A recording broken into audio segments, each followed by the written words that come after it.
kotoran sapi saja udah selesai loh. Kenapa itu Bapak? Mau penjelasannya? Tapi ini agak panjang menjelaskan ini Pak. Sebab ini mulai ketika manusia jatuh dalam dosa. Ini sudah berulang-ulang kali. Kalau itu jangan nanti sampai ke Nabi Adam nanti. Bang Jordan pusing dan nggak mau dengarnya. Ngantuk saya. Oke. Gini aja. Kan Bang Juma juga ngantuk itu. Boleh nggak? Sebentar ya Bang Juma. Sebelum Bang Juma ngelurusin yang tadi ya ayat yang dibawa Pak Jordan. Pak Jordan saya nanya Pak Jordan. Ini kan kita orang yang berpikir apa itu hakikat sih? Tunggu Pak. Saya mau memberikan kepada pengharapan kepada Pak Ali ya, Pak Ayubi yang bertanya tadi kan. Kita kalau membahas itu nanti kita di lain waktu, simpan pertanyaan itu nanti diajukan kalau kita ada waktu ya. Saya suka juga menghadapi pertanyaan itu. Ya, tapi karena saya sebelum dia menjawab, iya. Jadi saya sudah kasih rambu supaya host ini, sebab saya lihat dia paling suka kalau jam-jam begini dia ngantuk. Saya ini udah bikin kopi ini, saya udah bikin kopi. Iya, kalau saya memang jam-jam mengantuk. Apa sih definisi hakikat menurut Bapak? Hakikat atau hakikat Pak? Ya monggo, sama-sama aja itu. Keberadaan Allah itu sederhana aja. Keberadaan Allah, ya, tentang keberadaan Allah aja. Bukan keberadaan Allah Pak. Supaya kita tidak terlalu panjang. Hakikat ini, hakikat menurut kita Pak, orang Indonesia ini, KBBI lah kita ambil atau coba kita lihat. Alamiah. Monggo. Oke, kita coba Bapak buka. Saya ikuti Bapak aja. Intisari atau dasar atau Pak kenyataan yang sebenarnya. Iya. Itu Pak. Ya, kenyataan yang sebenarnya apakah nyata antara, maaf ya, Tuhan, Bapak, dan anak itu? Kenyataan sebenarnya enggak Pak? Sebenarnya berarti ada dua dong Pak. Ada Bapak, ada anak. Kita lihat. Tunggu Pak. Ya? Ini sebenarnya sesuatu yang mungkin Bapak pahami bahwa Allah dan anak ini seolah-olah berbeda tentang jumlah Allah itu ya. Bukan jumlah Pak. Ya kan? Seolah berapa jumlah orang Kristen. Enggak gini. Bapak itu ya, gimana? Anak bukan. Ya. Bapak anak bukan. Sebenarnya saya sudah katakan tadi di dalam Yohanes 8 bahwa saya maaf ya Pak. Ya? Saya nggak pernah bilang pengen Allah Pak. Saya nggak mau. Bapak dan anak aja. Bapak hakikatnya Bapak. Oh ya, oke, anak Bapak. Hakikatnya anak. Kan gitu Pak. Hakikat yang sebenarnya Pak. Betul kan Pak? Yesus katakan bahwa dialah Bapa itu. Di mana Pak itu Pak? Itu saya terlambat Pak ya. Akulah dia. Tadi ya Bu Josel. Akulah dia. Iya, aku dan dia satu. Akulah dia. Yesuslah Bapa. Tadi mohon maaf Bang Yan, tadi Pak Jordan tadi, makanya saya dikatakan oleh Pak Jordan saya tidak bisa memahami karena saya nggak punya Roh Kudus. Karena Pak Jordan tadi yang saya bingungkan, dia memotong ayat di situ loh, sampai aku adalah Bapa, padahal ada ayat lanjutannya.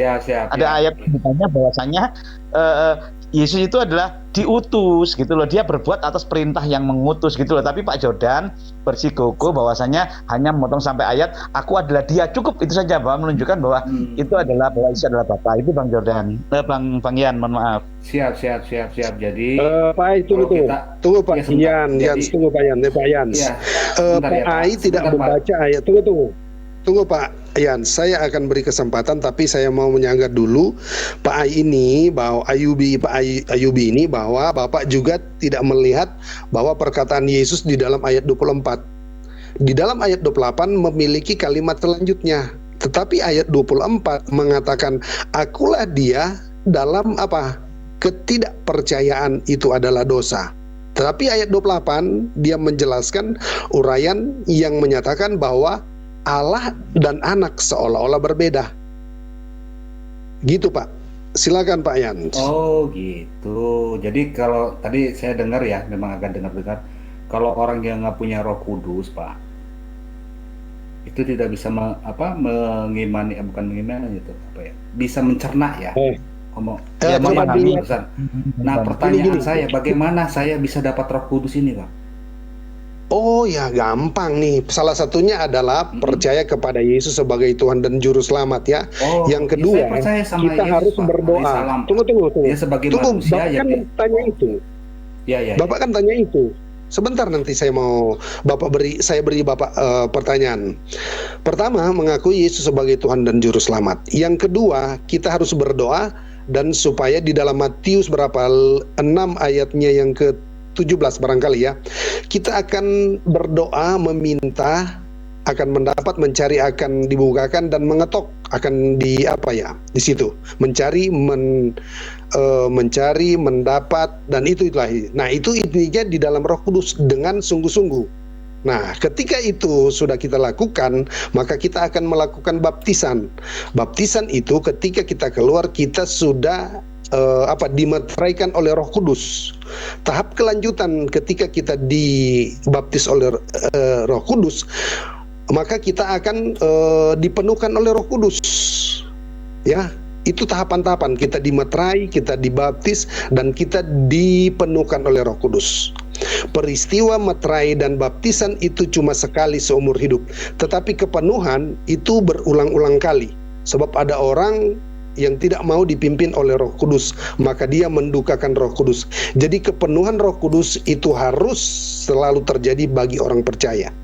Itu ya. Bagaimana selanjutnya? Oke, sudah. Ya, silakan. Jadi kalau gitu saya nggak punya akal dong, Pak. Kalau mengikuti itu, saya kan harus berakal dulu. Yesus ini siapa? Kan harus dicari dulu, Pak. Itu yang pertama. Yang keduanya gini, Pak. Kapan? Ya, betul. Ya. Kenapa Yesus dibaptis oleh Yohanes? Satu itu, Yohanes Pembaptis ya, Pak. Yang kedua, kapan Yesus pernah membaptis murid-muridnya, Pak? Itu ya, kalau ada contoh Yesus pernah membaptis murid-muridnya, oke. Dan kalau Yesus Tuhan, kenapa dibaptis oleh Yohanes, seorang manusia, Pak? Ini yang nggak habis akal saya, Pak. Itu yang pertanyaan nanti Bang Juma yang luruskan. Oke. Makanya harus tolong Oke, ada dua pertanyaan Bapak saya tangkap. Ya, sebentar, perjelas. Ada dua pertanyaan dulu. Yesus dibaptis oleh Yohanes. Kalau pembaptisan, Pak, jangan kemana-mana dulu. Ini dulu dijawab. Yang kedua, kenapa Yesus tidak membaptis murid-muridnya?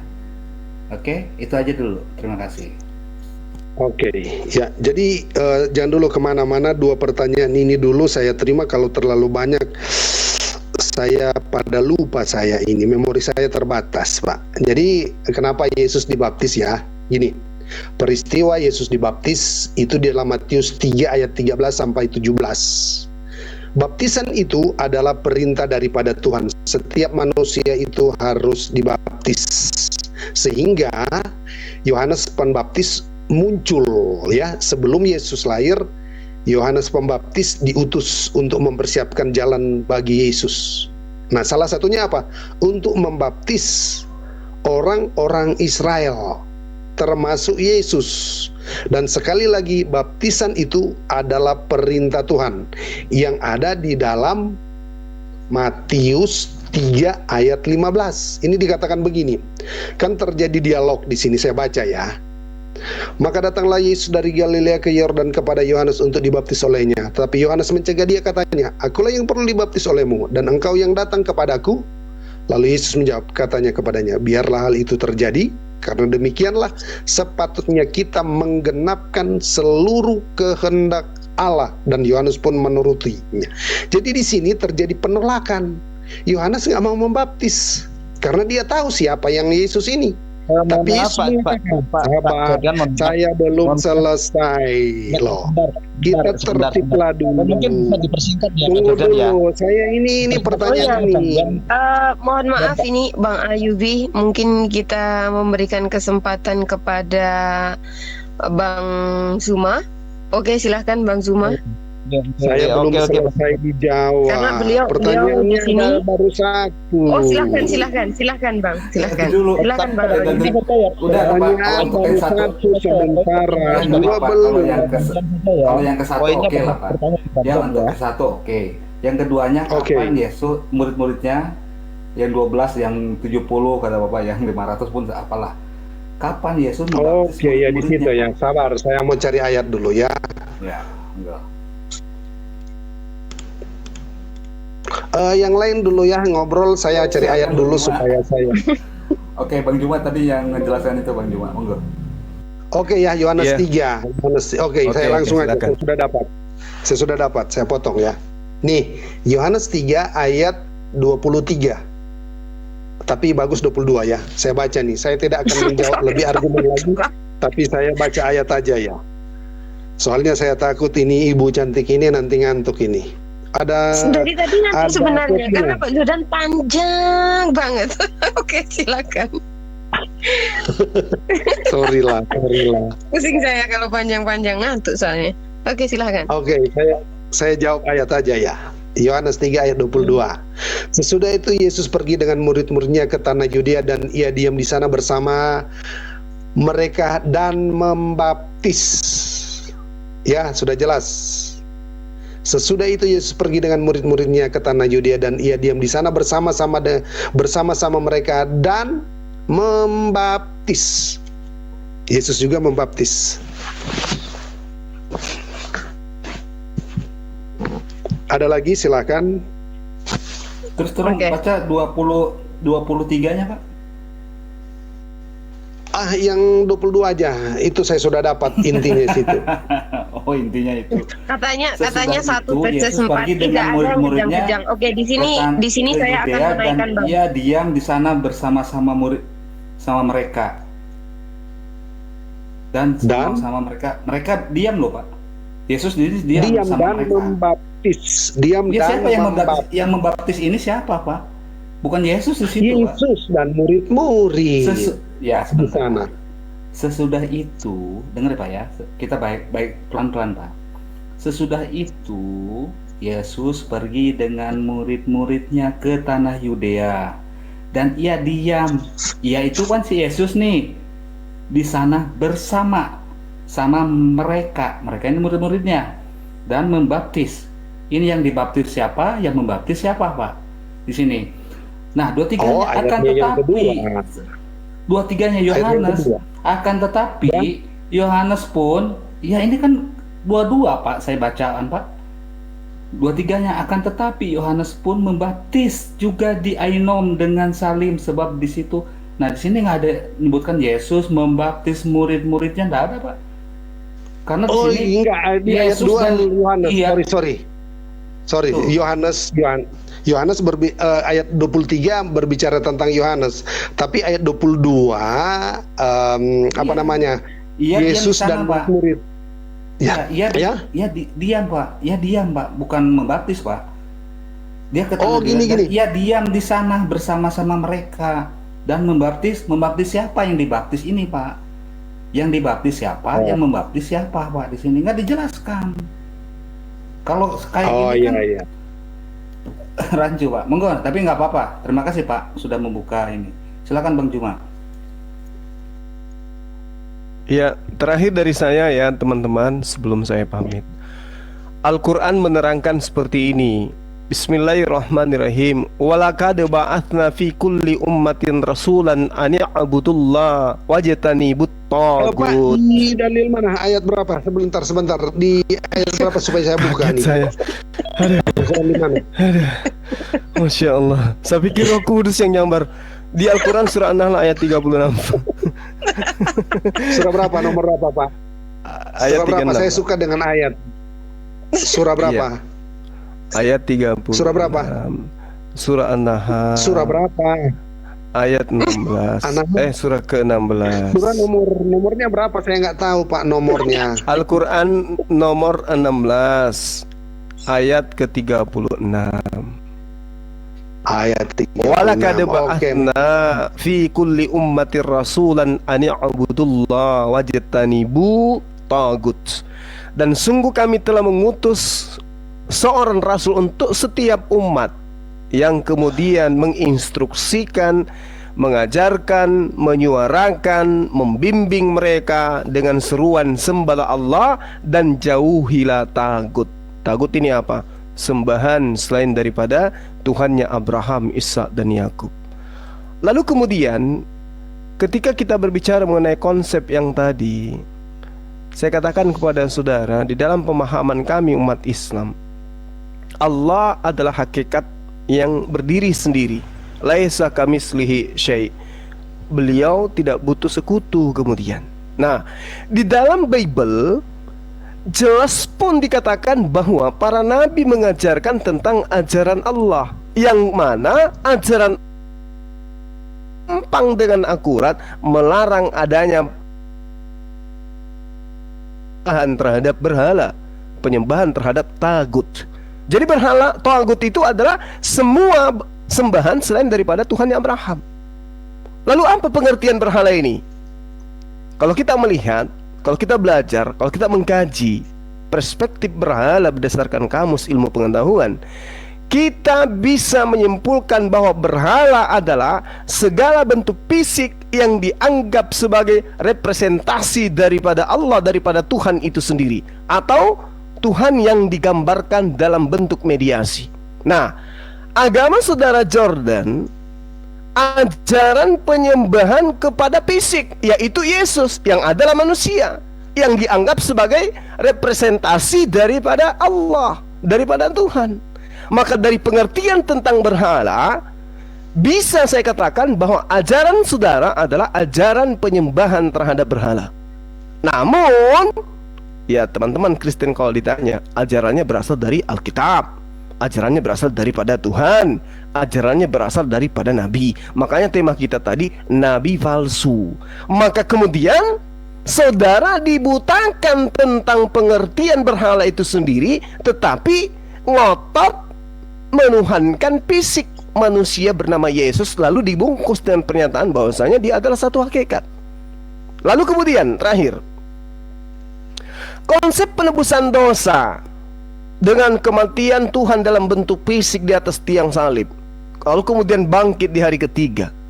Ini adalah ajaran pokok utama, ya. Ini kalau dalam Islam ini usuluddin, pokok asal usul ajaran agama itu sendiri. Pondasinya ajaran Kristen itu ini. Apa itu kematian? Diajarkan Yesus mati demi menebus dosa-dosa orang Kristen.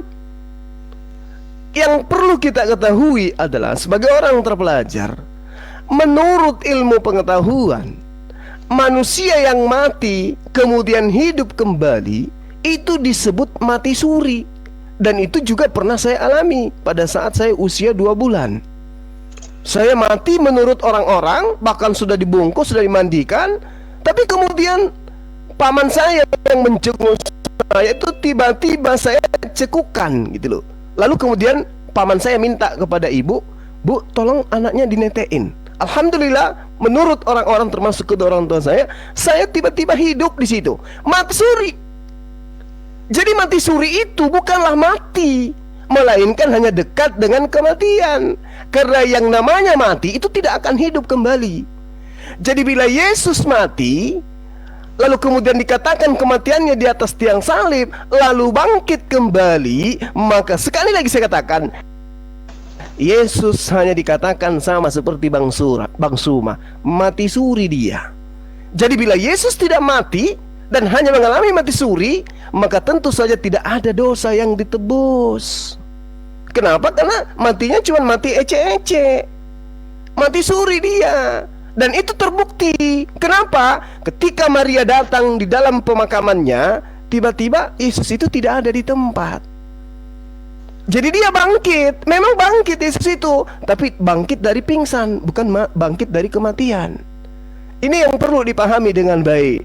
Kalau dikatakan dia mati betulan, dia tidak akan hidup-hidup. Itu baru dikatakan nebus dosa. Tapi ini cuma mati suri 2 hari 1 malam, 1 malam 2 hari. Itu bukan mati namanya. Makanya Yesus tidak pernah mengajarkan kebangkitan itu adalah bangkitnya jasad dan roh. Tidak. Tapi kematian itu adalah bangkitnya roh saja, sama seperti malaikat. Itu tertera di dalam kitab saudara. Jadi apapun aspek yang menyebabkan Anda menyembah manusia, Yesus itu menebus dosa, saya rasa dipikirkan lagi baik-baik. Kenapa? Salah memilih keyakinan fatal nanti akibatnya. Karena di dalam Matius 7 nomor 21 nomor 23, orang yang menyebut bernubuat, mengusir setan, bermujizat dengan nama Yesus itu akan diusir oleh Yesus dengan dikatakan engkau semua pembuat kejahatan enyahlah daripada aku. Dan orang jahat di dalam Matius dikatakan tempatnya dilemparkan ke dalam neraka secara kekal. Saya kira begitu penutup dari saya. Silakan Anda teruskan kalau Anda masih kuat matanya. Saya sudah tidak kuat lagi karena dari tadi kita berdialog di sini. Alhamdulillah, ketika ada kata-kata yang kurang berkenan saya mohon dimaafkan. Ketika ada kebenaran yang bisa diambil sebagai pelajaran, itu datangnya dari Allah Subhanahu wa taala. Assalamualaikum warahmatullahi wabarakatuh. Waalaikumsalam. Ustaz Zuma sebentar, terima kasih sebelum Saya bang. Terima kasih Ustaz atas pencerahannya Ustaz. Terima kasih atas ilmu Saya Bang yang Ayubi, diberikan. Masya Allah. Terima kasih. Barakallahu fikum. Sehat selalu Bang Zuma beserta keluarga. Sehat selalu. Amin. Antum juga Bang. Begitu juga Bang Jordan. Sehat selalu Bang. Terima kasih. Baik, Bang Yan. Makasih Bang Yan. Dinda Jangan Yosel. lupa Makasih. kopi dengan Masako ini Untilah, supaya agak Kayaknya ada yang baru masuk ini, agen ramuan obat kuat. Salam kenal. Iya Bang. Salam kenal Bang Zuma. Salam kenal. Saya baru ketemu malah mau ya. keluar. Terima kasih Bang Suma ya. Tuhan bermedali Iya sama-sama Bang Jordan. Bu Joko. Iya. Iya. Bang Itu Agen, ibu maaf yang dari ngantuk kali aku. temannya Bu Iya, Joko Bang, mana Bang. ya? Kenapa Bang Jordan? Bang Zuma, monggo. Iya.